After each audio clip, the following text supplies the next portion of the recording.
Ladies and gentlemen, welcome back to another episode of The Intelligent Moron with Alex Silva. If I seem like I'm a little spry in this recording, it's because the sun is out, baby.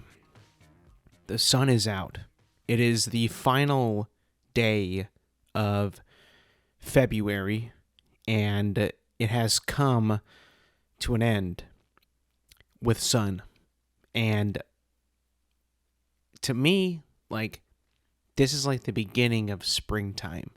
You know, tomorrow will be March, but today is still February. The final day of February, by the way. It's a leap year, which we don't get very often. In fact, we get them every 4 years, which I think a lot of people tend to forget unless they're told that, oh yeah, by the way, it's a leap year. But then again, at that point, you're like, what? What does that mean? It's like, oh, we get one more day in February. And that's it. That's it. You know, I never really understood why leap years were like a thing. Like, why was a leap year even created? Was it because of the positioning of the sun in the earth? Was it because we measured the year and it wasn't really adding up to being 365 days a year? You know, that time spanning within 4 seasons and all that junk. And they're just like, oh, we'll just add a day to February. You know, even though February is already a shortened month, right? It normally has 28 days, but you know, this year 29, which is being today. So I guess you could say this podcast probably won't happen on a leap year for another, maybe, 24 years, maybe more than that. I don't know exactly when, but it probably won't land on a leap year, a leap day in a long time. I'm going to be one of the few podcasts that actually upload on a leap day of a leap year. Can you imagine that? That's got to be some kind of history for podcasters. That is normally never the case, ever. You don't really see a lot of podcasts that release on a leap day. But this year, my in particular podcast that comes out on every Thursday morning happens to come out on a leap day. How incredible is that? I'm actually going to be, when this debuts, I would have had to schedule it for February 29th, 2024. Episode number 160 lands on that day, which is the episode that you're listening to right now, which is insane. I mean, pat on the back to myself. I made it. I did it. The podcast comes out on Thursdays. In this case, it's a leap day on a leap year. I think I made history. You know, I never thought that I never thought that my podcast would ever land on a leap day of the leap year. That's got to be, it just feels such a privilege and honor to share one day every 4 years that my podcast will debut. Truly incredible. As I mentioned, it is getting sunnier and it is getting nicer outside, which is, in my eyes, always a good thing. I enjoy the sun. I think we all do enjoy the sun. And we didn't really have the most consistent winter. We've had a lot of really cold days, a lot of rainy days, kind of late rainy days. We had some days where it was on and off rain later in the winter. Rain was there was a lot of rain in January and some in February as well. And we're going to get some soon, but right now, at this moment, it's a sunny day. It's a sunny day. It's a beautiful day. I love it. My body loves it. I can feel energized when I walk outside. It feels good. It feels fresh. Not too hot, not too cool. The nights are pretty nice. And everything, you can just tell that people are a little bit more happier at the moment. The sun is really rejuvenating these people's lives. And it's you can tell that it's having its effect on people. It really is making a difference. People say that they get the winter blues, like the seasonal blues when it gets wintertime when the sun doesn't show. Now, I've heard studies that don't really think that it's a true thing, that it's real, that seasonal depression is not true. Maybe not so much as depression, but there is a little bit of a gloominess that does occur, I think, in the winter months when the sun is just not very present. And also to the fact that, that's usually the time where there's the daylight savings where, or is it standard time? I can't remember. Whichever one is when the sun goes down earlier than later. But that happens during the wintertime. And, the day can kind of get away from you. And you can be just like, not really see much of the sun, depending on like if you work in an office, you work inside all day. You're going to see the sun much. It just ain't going to happen. So, you got to make the best that you can, right? As an adult, sun and vitamin E, I believe is what it gives you. Maybe vitamin D. I can't remember. It's definitely not C because that is oranges and orange juice. I'm pretty sure vitamin E is provided by the sun naturally. Vitamin D, I believe, is in milk, I think. But anyways, one of the vitamins is important that comes from the sun. So I think that, these days like this, you get a chance to walk out, look at the sun. Well, not into the sun, but get some sun, absorb it, get that energy that you need because it does make a difference. Take advantage because right now it's beautiful outside. Along with it being beautiful, the day being well lit, it does come with a little bit of a what's the word, trade-off. In my opinion, a bad way, and not so good trade-off that I would be like, oh, this is beautiful, and then nothing can go wrong. With sun comes photosynthesis for plants that causes plants to grow, blossom, bloom, whatever you want to call it. Rebirth of the plants, and that usually generates some pollen. Let me tell you this, man. The past week I was not feeling my best, and I don't know what it was. You can kind of still hear it in my voice a little bit. It's a little not all the way back yet. I do have a little bit of mucus built up in my throat. It's not the greatest. It's not something that I pride myself in. I hate feeling this way. But, you got to do what you got to do. You got to get through it. No matter how bad I feel. This feeling is not something that I like. It's definitely, a setback. But last week, it was like maybe Wednesday, I woke up in the morning, to get ready for work, right? Like everybody else does, like everyone else out there is accustomed to, right? I take a shower, right? I get out of the shower. I step out. I dry myself. I leave the shower. Immediately once I leave the shower room, weirdest thing ever. The weirdest thing. I get a runny nose. A runny nose as soon as I leave the shower. I don't know what it is. It was very strange. I could pinpoint the exact moment I did not feel great. And it wasn't even that bad of a feel. It wasn't even that bad of a feeling. I was like, oh, I got a runny nose. Trying to like blow it, suck it up a little bit, try to, deal with it because, it's going to be a long day, right? Throughout the day, that runny nose was morphing.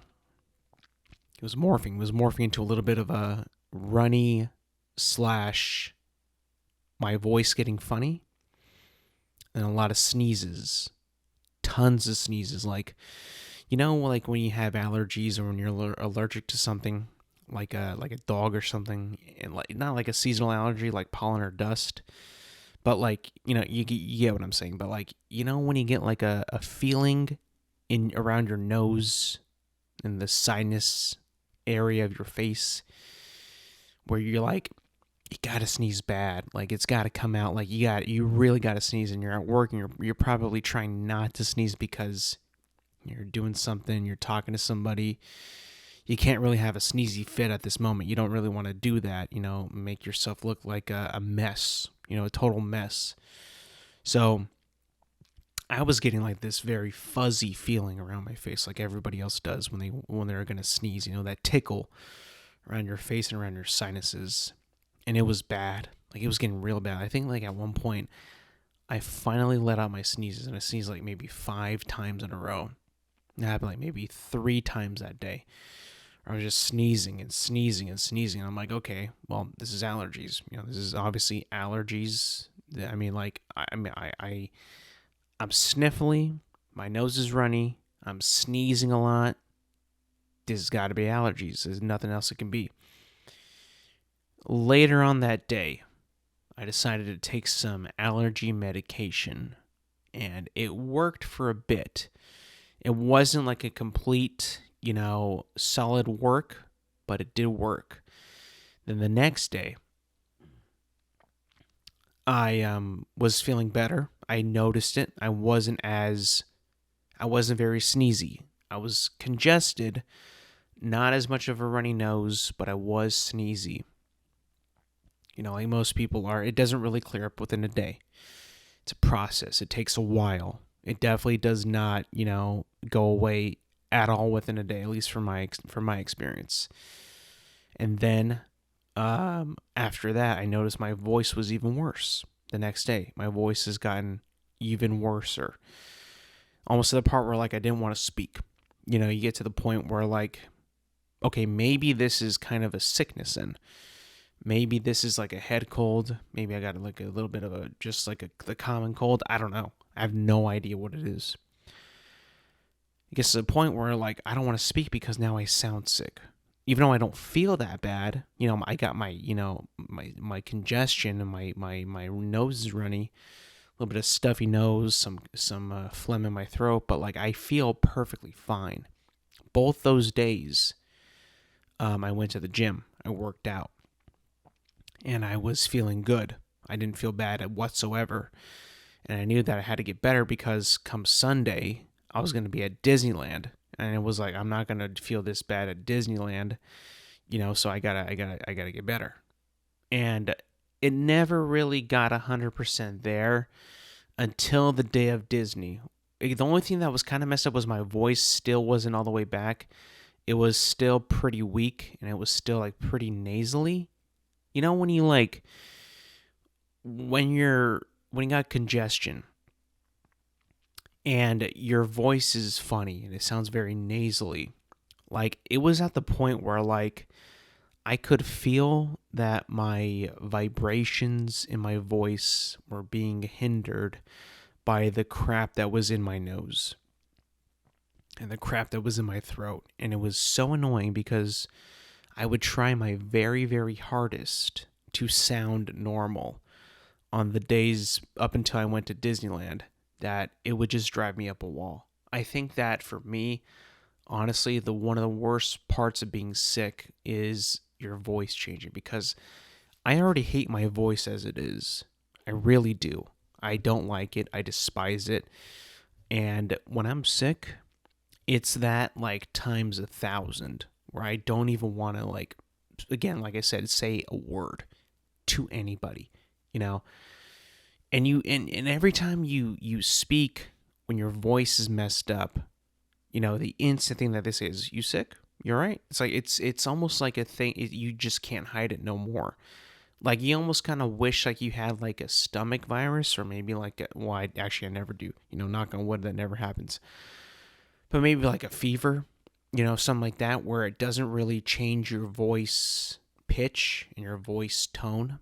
That way you can kind of like play it off as like, yeah, I'm fine, and sound completely normal. But when you got like a head cold, which is what I think I have, or what I think I really had, it was not letting go. It was not letting go whatsoever. So I think what my conclusion is that now as an adult, my allergies are no longer just allergies. My allergies begin as, common pollen, dust allergies, seasonal allergies, whatever you want to call them. And they morph into a head cold every single time. I've had this for like maybe, I would say I get it about like maybe twice a year around this time of year, and like around like November is when I get it. This type of like feeling, like this type of head cold, I guess you could say, forming from allergies. 100%. Like I mean, like I've had too many of these same experiences where this happens at this exact same time. Now, granted, I think last year's was like maybe mid-March. So that means that this year's came about a month earlier, about a month early, which is not cool, by the way. Like on the week before, the week of my Disneyland trip, like you gotta be kidding me, right? Like my family was like, "Are you gonna be all right? You're gonna be good?" Like, I'll be fine, trust me. And you know what? I think what really helps me out with this type of illness is that for me, I don't normally, you know, with this type of illness at least, I don't really like to rest and just sleep, because this illness is not like a sleeping, you got to go to sleep to get yourself better, in my opinion. In my opinion, this type of sickness, a head cold, something very, very, very mild that really, like I said, I had no body aches, no chills, no fatigue, nothing like that, no fever, none of that bullshit, right? Just a really runny nose, really, phlegmy throat. The best medicine for me, I think, is to work out extremely hard and like sweat it out. Potentially just sweat out the infection. Now that probably doesn't work, but every time I do work out, when I have this condition, when I've had this in the past, I feel incredible. Like I feel like once I get on that treadmill, once I start lifting those weights, the congestion and the runny nose subsides. It's crazy to think about. It's crazy for me to explain it, but it's true. Every time I get on that treadmill and walk or run for like 45 minutes, it goes away. It's so weird. Like I feel like a new man when I'm on that treadmill, and when I'm really pushing myself and sweating and working out and breathing heavily, like my sinuses open up. It's almost as if the nasal drip is gone. My head is clear. I have no urge to sneeze. None of that even, occurs, at that moment. It's like, I don't even know like what it has possessed me. Was it just like the pure adrenaline that is like flowing through my body and like me sweating out whatever is in me at that moment that is like curing me for that moment? No idea. But every time I do it, it works. Like I feel like that is like almost like a cure for me in that moment. Like I feel like I need to work out even longer, even though, I get tired and all that. But I feel like whenever I do work out, when I'm not feeling well like this, it tends to make me feel even better while I'm exercising and even after I'm exercising. And I just feel like, you know what? That's like my go-to medicine for this type of feel. At least like in my experience. Maybe it wouldn't work for you or somebody else, but for me, like that totally works. It's weird to talk about. It's weird to say.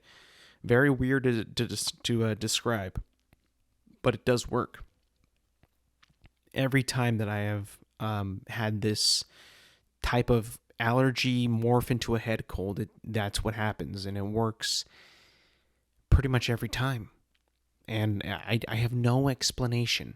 I don't even know like if what I was even getting at the beginning was allergies. I don't even know. I can't even really like pinpoint like what even got me sick or made me feel under the weather. I have no idea. But I think, this like makeshift cure that I've like, stumbled upon, is like my only way to keep myself sane while I'm feeling this way, is a blessing in disguise. Because not only can I get after it in the gym and really push myself, but it relieves the sickness for a while, which is insane. And it's always, for the exact same time that I'm exercising. Like, it just goes away. It goes away. I have no idea what it could be. I should see somebody about that, like maybe an allergist or maybe a doctor or something like that, but it's not even that big of a deal. Like, I'm not in any pain or any danger, I feel like. It's just annoying. That's it. That's really all it is. And it's, I don't know. Maybe it's something in the air. Maybe it's something everybody's allergic to. Maybe there's something in the water, that made me feel that way, because it did happen after I showered that one morning before I went to work. Like, it was kind of bizarre, like how quick it came over me. Like, as soon as I stepped out of the bathroom after I showered, I just felt like I had like a runny nose. It was very bizarre, very strange. I was almost like I could pinpoint the exact moment that I felt that way. I even texted my family, yo, I ain't feeling that great. Maybe it's allergies, maybe it's a head cold, I don't know. And then they asked me, when did you feel this? Like, did you feel this when you woke up? And I said, no, after I got out of the shower. I remember that specific time of when I felt sick. So I don't know, maybe something could be in the water. Maybe they add like some kind of like a pesticide in the water to make us, not die from drinking the tap water or showering with that water. And whatever it was, I was allergic to, and possibly, gave me like this type of allergic reaction that would morph into like a cold, and then that's how that's how I feel. That's how I've been feeling. A few days I was taking Dayquil, some emergency. I even took some Advil, cold and sinus. Everything, tended to work to an extent, but now I'm kind of off the meds and I'm just kind of like, returning back to, full strength and, waiting to see like when my voice will finally be better, because it's not 100% back yet. It's super annoying, but we'll get there. We'll get there. I have no, I'm not scared of, anything out there that's gonna, hopefully, I'm actually, hoping that there was nothing in the water, because if there was something in the water, that'd be pretty crazy. To think about, just how much stuff could be in the water, that's not good for you. That's why I don't really like tend to, just being a skeptic, you never really know. Speaking of which, though, I believe it was last week, though. I believe it was on Thursday when the episode already dropped. Last week's episode already dropped. AT&T had a gigantic outage, like on multiple states in the country. And, I don't think we really know why it happened. I think I heard something about like an update was applied, and it just ended up knocking out a bunch of signal for like a bunch of service for a lot of people around the country, like in multiple states. And I was just thinking to myself, like, I, for one, was not affected. I have AT&T. I live in California, and it was not affecting me whatsoever. I never had like SOS, or I never had any issues with messaging or calls. Everything was good. And, I just heard about it like when I, got home from work, that it happened, and then it was fixed, pretty recently. But I was not affected, and it got me to thinking, though, that the cell lines, the cell towers, AT&T itself was so fragile that day that it went out, for so many people. And that just happened out of the blue.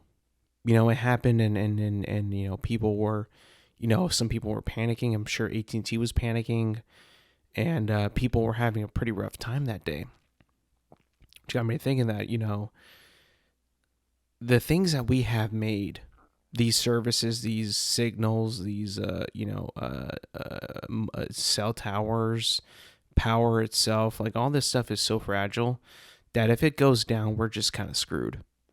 If you really think about it, like, imagine like a day like where, the power goes out and we can't get it back on because the grid that we have in this country is so fragile that the simplest stuff could like knock it out, and then we'd be back in the Stone Age, right? No power, no lights, no electricity, nothing to do. How do we cook our food? What do we do for water or hot water? What do we do in this situation? How do we light our houses? How do we light our anything? Like, I mean, like, I don't think that we are, in any position to toy around with like what we have and what we're capable of and what we, cannot live without, right? We, depend on electricity, whether we like it or not. Like, that's what we depend on to light up our houses and keep us warm and keep us cool. Like, none of our houses are pretty much being powered by like gasoline directly. It's all electricity. So, like, when the power goes out, that means the heat goes. When the power goes out, that means the AC goes. So, we really, really don't have another option at the moment in terms of like longer lasting power that regular everyday citizens that have a house can access. It is only electricity. Like, unless you have a backup generator, which a lot of people don't have, you ain't really going to power anything up in your house. Let's be completely honest. Like, you are not going to power anything up in your house unless you have a backup generator, if the power does go out. So that whole thing with AT&T having that outage, crossing so many states, and people just without like cell service, like really kind of like just opens your eyes to like, these companies, they have all the power in the world, right? The AT&T has so much power, but you can see how fragile that their services can be and how easily that they can go out. Anything can go out.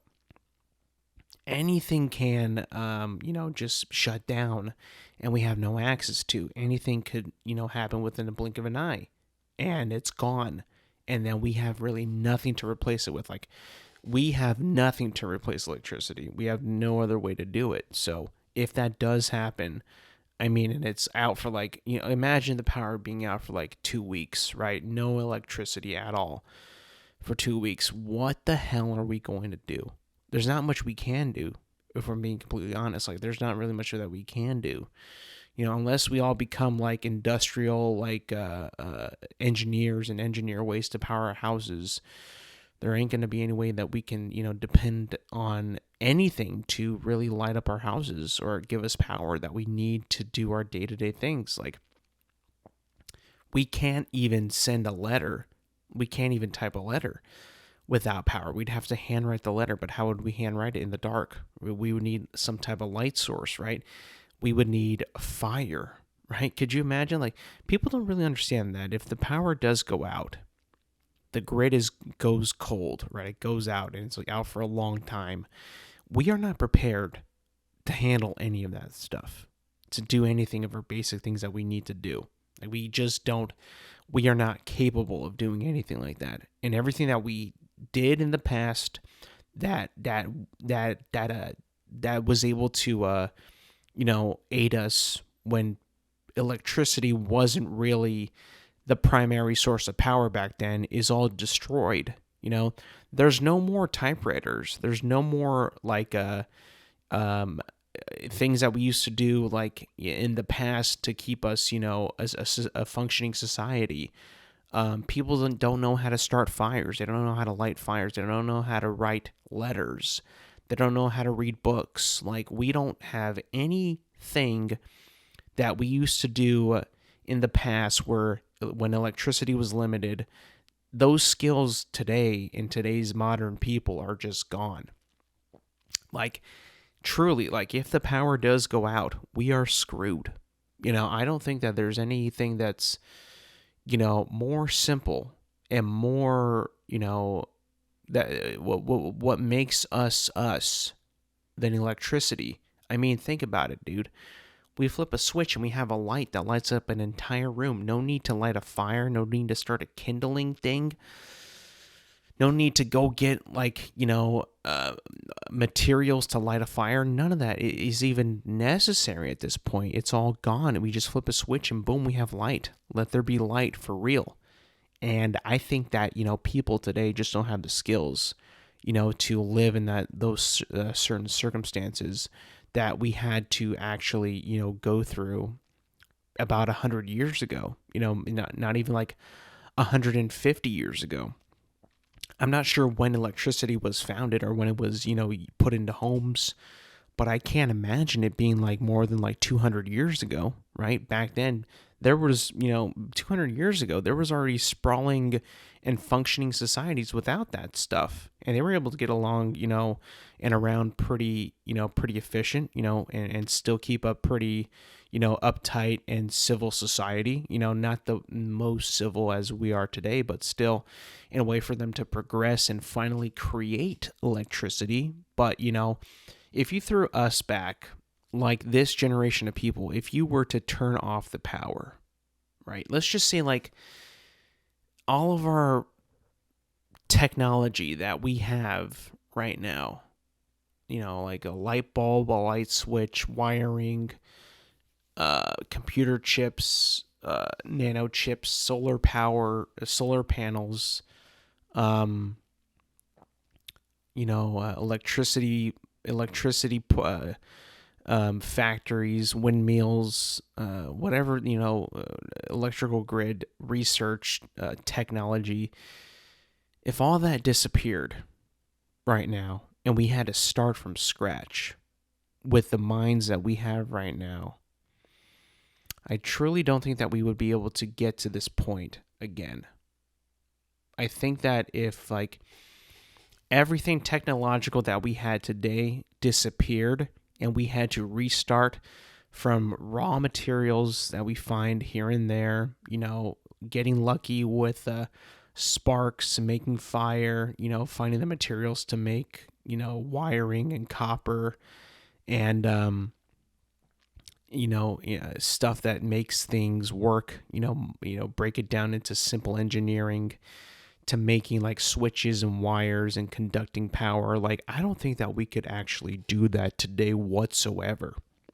If I'm being completely honest, I think that the people that did that, 250 years ago to now, up to now, the generation of those people, like the way that they, thought back then is of a bygone era. I truly do think that a lot of people nowadays don't use their brains enough to think, to innovate. Whereas back then, a lot of people did.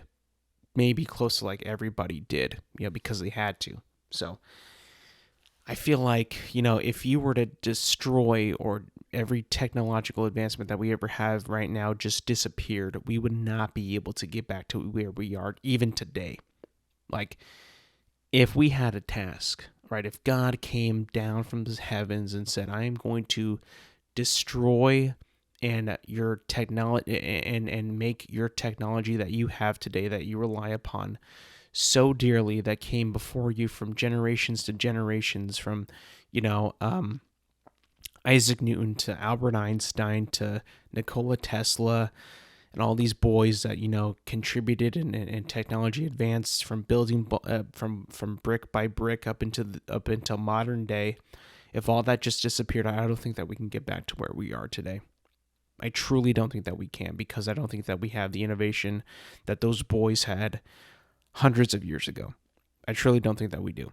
I think that we would never actually be able to get back to this point today, because what we have right now is crazy. And you know what? I think because the people back then were so driven, were so like, we need to make, life better, but also we got to put a price on it. We got to put a price, that back then, like those boys back then that like created like cars and shit and combustion engines, they all sold them.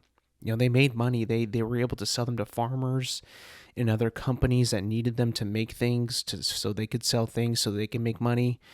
I just feel like nowadays, like the people, that type of person, that type of drive does not exist in modern day people. I really don't think that exists in modern day people at all. Like, I feel like the mogul, the monger, the person who's trying to make money any way, shape, or form is pretty much gone.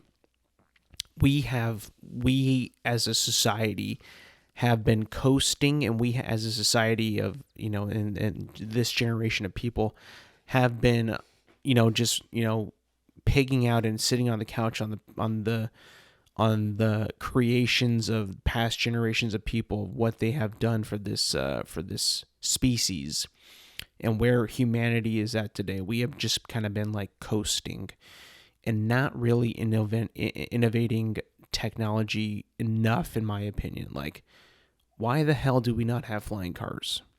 Why the hell do we not have anti-gravity? Right? Why the hell do we not have like jet-powered shoes or jetpacks? Like, how come that's not a thing yet? Well, it's because I think people have gotten lazy and been like, you know what? We did enough. We've innovated enough, and we can just make money like this. We'll make slight improvements to these products and to these services enough so that we can generate enough wealth so that we can stay in business and also keep a roof over our head. And we're cool. Like, I truly don't think that we are even within 100 years of our own like progression as a society, as a planet, as a species. I truly don't think that we're even within 100 years of our natural progression to getting anti-gravity reactors and making them real. Like, dude, for real. Like, you watch like a show like I don't know, the Jetsons, or Jimmy Neutron if you're a younger person, or even something else if you're even younger. I don't know. There's got to be something out there. But like Jimmy Neutron was able to build like a hoverboard, build it like no fan. There was not a single fan that powered that thing. No, that motherfucker made it anti-gravity in his own fucking backyard in a shed with his robot dog. Now, I'm not saying that is even possible right now, but maybe it could be if people in these companies actually tried to innovate technology more than they are today. Because I just feel like if you look at the progression of like even cars and commercial planes, like there just is not enough of improvement from these years, from these decades. Shit, if you look at an airplane from like 1915 to 1944, you'll be amazed at the amount of improvement to the airplane. You look at an airplane from 1980 to 2023, 24, it's the same fucking thing. Like, it's the same exact goddamn thing. If you look at a pickup truck from 2003 to 2024, it ain't that different. It's not enough innovation. Not enough is happening with us as a species, enough is just not happening in our technological advancements as a species on this planet. It is not happening quite enough at a pace that I think that is, even close to the Jetsons or like to like somebody else. I don't know, science fiction. It's just not even close, We have made improvements on like, battery life, I guess. Like that's like, if I can like really pinpoint things that we really, as a species that we are trying to make even better, I guess it's like battery life, being fuel efficient. But why even do that when you can make an anti-gravity car that we possibly can make it so, we no longer have to use fossil fuels, but yet we're just making the car more fuel efficient. Like, we didn't innovate enough. We're just kind of piggybacking and riding what we got and making it last as long as we can. And we're not innovating enough. And we're not going to get to the Jetsons. We're not going to get to hover cars. We're not going to get to anti-gravity if we keep up with this mentality. That's why I think if we took all of our power away, if we took all of our technology away, we would not be able to build back up to where we are today with the people that inhabit the planet right now. It's just not going to happen. It's not possible. There's not enough people that are motivated enough to do that. So that to me is kind of scary. It's not something that, you want to hear. about your species, about your own people, about humanity. It's just not enough. It really is not enough. It's crazy. I mean, like, just to think that people have gotten lazier, wild. You never would have thought that, but things got easy. Like I said before in the previous podcast, we don't have to fend off any other animal that wants to kill us. We are the best animal on this planet. We are so smart. We don't have to fear anything. We are at the top of the food chain. We're solid, But what being at the top of the food chain has made us lazy, and also unchecked, untouchable, and in a way soft. Very, very, very soft as a species. It's not a good thing. It's not a good thing. So, AT&T going out, it's not a good sign. I'm not saying that we're going to lose everything or society's going to crumble within the next 5 years. I'm not saying that, and I don't wish that. But, if it was a possibility, if AT&T did go down in that broad of a span, right, who's to say that the power can't go out? Who's to say? I mean, this week alone, I was about to get into the shower in the morning, early morning, where it's like still dark outside. And I have the fan on, I have the light on in the shower. I'm about to get in. Got the water running for like maybe a minute. And the power literally goes out for like 5 seconds. Like the power literally like just went out for like a solid 5 seconds. And then came back on. But at that moment I was like, oh shit. Like, what do I do? How do I live? What am I supposed to do? How do I function? It's wild to think that, but I'm like, do I have to use in that split 5 seconds, I was like, almost like thinking to myself, like, what do I do now? I guess I'll use my phone light to light myself up, to light up the room. I felt like such an idiot. Like electricity has made us like such a reliant species that we have literally nothing else to back us up. It's almost insane to think about. Like, imagine like having a power source, and imagine like relying on this sole source and this sole source of energy to power literally everything that you have, literally everything that we've created. And if that goes out, we have no scapegoat, nothing, no secondary, no backup, no safety net, nothing. Is that wild to think about? Like that should not be how a intelligent society and an intelligent planet of species of human beings should not live that way.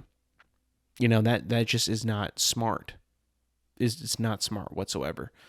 And we got no secondary source of power. We really don't. We don't. Like in our houses, we don't.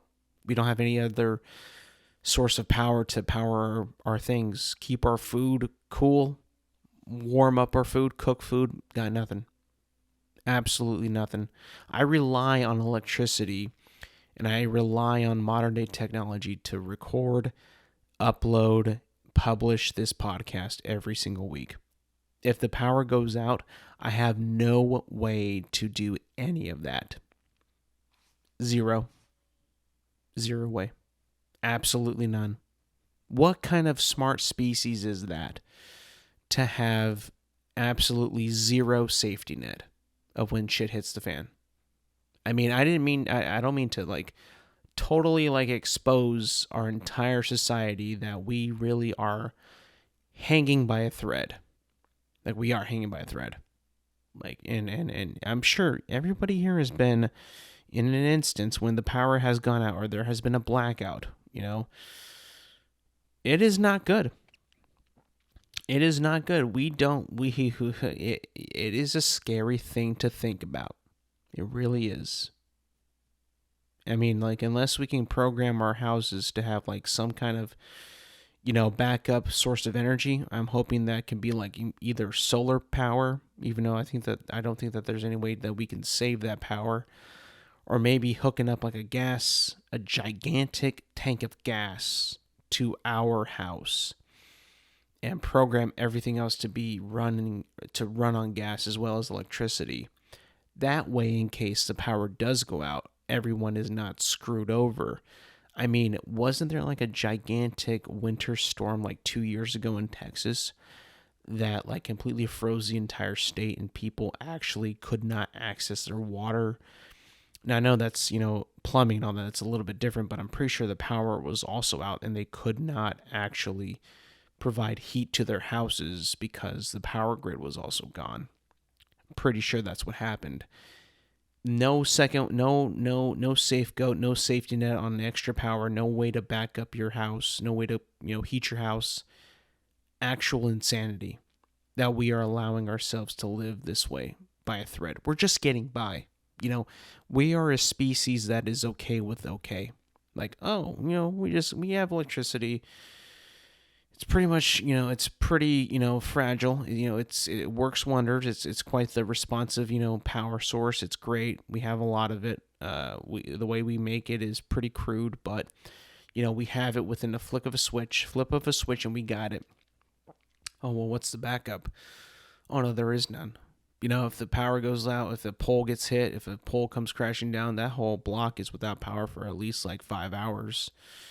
No way to keep your food cool, no way to heat up your food, no way to really, do anything that's functional in your house.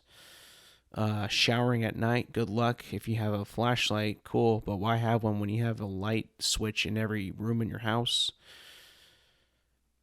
There's no real safety net there. There's no really any way that we could, prevent, mass hysteria when power does go out. That's why if AT&T goes out, what makes you think that the electrical companies can have a gigantic problem and boom, states are gone, parts of the country are just without power? Scary to think about, really scary. And this whole bullshit AT&T outage just proves to me that, hey, the mightier the company, doesn't matter. So you can still go down. And when you go down, you can go down pretty hard. As I mentioned earlier, I went to Disneyland this past weekend. I went on Sunday. It was so much fun. I haven't been to Disneyland in maybe about maybe 7 years. I think the last time I went was maybe in 2016 or 2017. So 8 to 7 years ago is the last time I went to Disneyland. And it was a lot of fun. Like, I haven't been in a long time. The park is so much smaller than I remember. I was about the same size as I was 7 or 8 years ago, so that kind of didn't make any sense. But, like, going back to Disneyland with having such a fresh memory of, like, what is there and what is not there, how the park operates and how everything is, handled, and what's the best thing to go on and what's the most attractive thing there, what's getting the most attention there. I gotta say, dude, I love Disneyland. Like, I really do love it. It's quite the theme park. You got every slice of Disneyland that you go there is beautiful. It's great. The immersion there is fantastic. The service there, in terms of like how like helpful the people are that work there, is beautiful. Like, it's fantastic. There is not a short of politeness there at Disneyland. Every land, whether it be like Main Street, which I love the look of, it's like almost like a old Western town vibe, kind of like that, but like a little bit more like a 1903 vibe, like in a settling town. It's awesome. Like, it's such a cool place. That's where you always start your day at Disneyland. That's like the main walkthrough point. Fantastic. We had breakfast there. The food was actually pretty good. I can't remember the exact name of the restaurant, but it was like a restaurant that's on Main Street, and you could have breakfast and lunch there, and it was delicious. I mean, I was actually kind of surprised on how good the food was. It truly was unbelievable. I had a breakfast sandwich with eggs, bacon, and cheese, some potatoes on the side. My God, it was incredible. You know what? For as expensive as the tickets are, which I'm pretty sure for me was $184 for a day pass at Disney. The food, the drink, the snacks at Disney are actually not as expensive as you might think. That meal that I had, $14. Not the most insane thing, considering prices at other places, that are not theme parks. The churros there, always delicious, $5.50. Now, I'm sitting here thinking to myself like I'm back in the old times when it was like $3 or maybe even $2. But seeing that $5.50 for a churro at Disneyland actually made me smile quite a bit, because I was like, all right, the ticket price is pretty high, ain't gonna lie, a little too high, but this chow, the price for the chow ain't bad. I was not complaining. I could not complain. It was actually not that bad.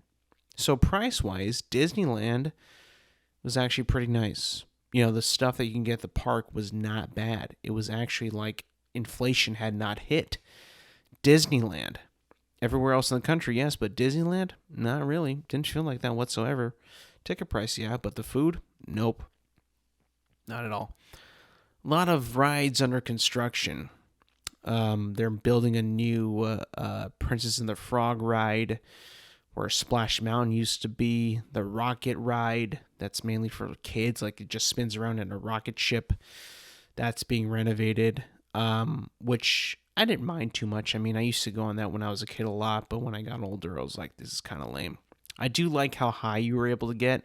Like, you were able to get pretty high and, like, see a lot of the park. That was pretty cool. Went to the Matterhorn, which I haven't been on in, like, maybe 10 years. I don't think I went on it the last time I was there, because I think it was probably closed for repairs. But, dude, that is, like, maybe their oldest ride there, and that is seriously, like, the roughest ride. Like, that ride could break your back. Like, it's a pretty intense ride. Like, you're racing against the other track that's, next to you. And it's pretty cool. Like, it's a cool ride. It's a little scary, I ain't gonna lie. There's a Yeti in the mountain in the Matterhorn, and it's pretty scary at some points. But it's a fun-ass ride. It's pretty tight. But I will tell you, if you've never been on it, it is a bumpy, very, very rough ride. Like, if you've been on Colossus at a Six Flags Magic Mountain, it's been renovated, so it's a lot smoother. But if you went on it maybe 15 years ago, when it was still pretty old, that was rough too. But this one, because it's like a lot of tight corners, a lot of narrow turns, and a lot of janky ass, little roller coaster carts that you're in. It's kind of rough. I ain't gonna lie, it's a bit rough. Went on that once. Went on Thunder Mountain twice. That ride is more modern, much more faster too, in my opinion. A lot more fun, better track. Gets up there in speed. Very solid ride. I went on that twice. One in the day, one at nighttime. That ride is always solid. I mean, it's never a disappointment. Thunder Mountain has become a classic ride at Disneyland. It's always a good ride. Always a big fan of that one. Went to Indiana Jones one time. That line was probably one of the longer lines that we waited in. It was not the busiest day, I'll be honest. The longest wait time that we had for a ride was 70 minutes. Not even that long. And it was, it wasn't that bad. It wasn't terrible, which I was kind of surprised, because I remember when I was a kid, I would be waiting in a line for Space Mountain that was maybe 2 hours long, back when I was a kid. And this time it was barely 70 minutes, which was such a blessing, because we honestly went on one of the better days to go. It was an overcast day. It didn't rain a drop. Perfect. Very cool. Nice breeze all day.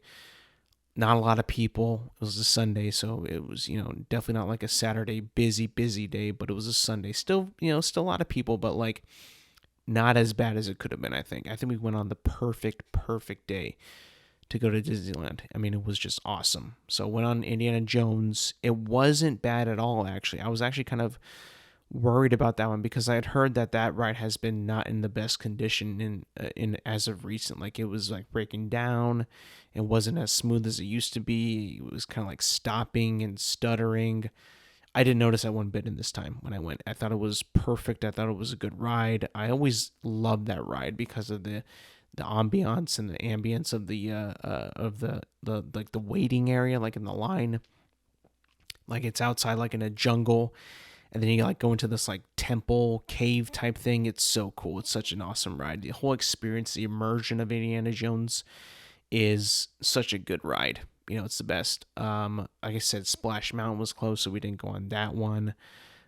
We went to the Star Wars land, which I will admit is not a cool land, if I'm being completely honest. Maybe it's because I really don't like the new era of Star Wars, so it's like kind of like noise to me, like it doesn't really fit, so I'm not really a supporter of that. I think it's kind of lame, it's kind of boring, it's like it's a little just like they're not trying that hard anymore. The rides though, the two rides that they have there, the Millennium Falcon Smuggler's Run was pretty cool. It was cool because like you're split into like teams of like 5 or 6 people. We had 5, so like we had 5 people on our team.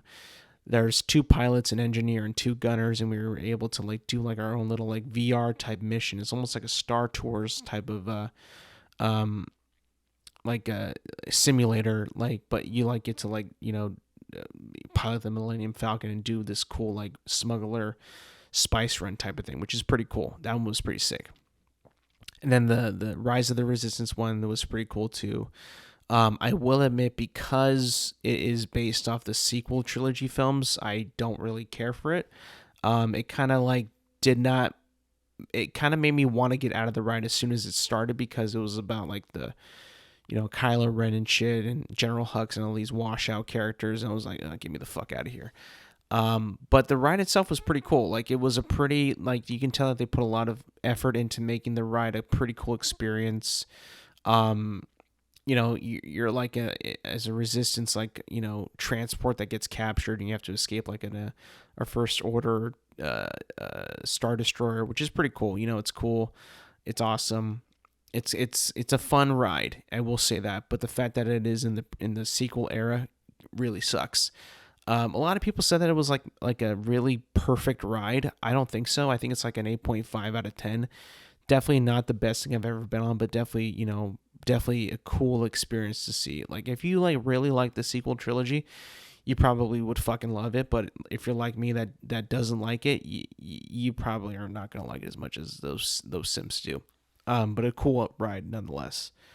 I wasn't really blown away by like the design of Star Wars Land. I mean, like, it's a cool land, but like I feel like it's just like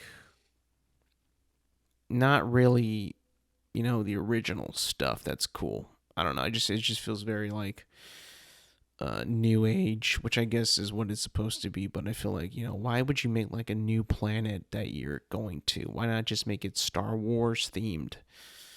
And they always have like this weird ass music that's playing throughout the entire thing. It doesn't sound like anything like Star Wars at all. Like, just play like the, you know, the classic hits of Star Wars in Star Wars Land. Like, that's what we want to hear. Not this bullshit ass like ambient music that you made for this planet that we've never been to, that we'll never see in any of the films. Like, come on. What were you thinking there? I think that the cast members in Star Wars Land were pretty awful. I mean, like, you could tell like they weren't really like, you know, hamming it up and playing like, you know, like being like an actual cast member. Like, they were cast in like okay, you got to play like you're from Star Wars Land, and you got to play it well. They're pretty terrible at their job, I'll be honest. I didn't think that they were that, you know, making it that much of an immersive experience. It was kind of dull, I'll be honest. Not that cool. I would have appreciated more if there was like more like patrols of stormtroopers in the entire area. Like, that'd be pretty cool. Like, really make it feel like, you know, like I'm not wanted there. I mean, they straight up got like banners of like First Order insignias all over and you feel like you're just welcome. Like, what the fuck? Like, make me feel like, I'm in like an occupied area of the galaxy where I should not be. Like, come on, make it more immersive. I just felt like it was kind of lazy in that department. So those rides were pretty cool. I'll admit, like the even though Rise of the Resistance is totally sequel driven, is just not cool to me whatsoever. It's it's definitely a ride that they could tell that they put some thought into. Like, oh yeah, we'll make it a full on experience, and I enjoy I enjoyed the ride for what it was, even though I didn't really like it that much. So Star Wars ride land was pretty cool. And then we went to Tomorrowland, where we went on Star Tours, which is where we actually for my first time ever, I got prequel era Star Tours, which was badass. I've only gotten original trilogy and sequel trilogy stuff, but this time I got prequel trilogy, which was badass.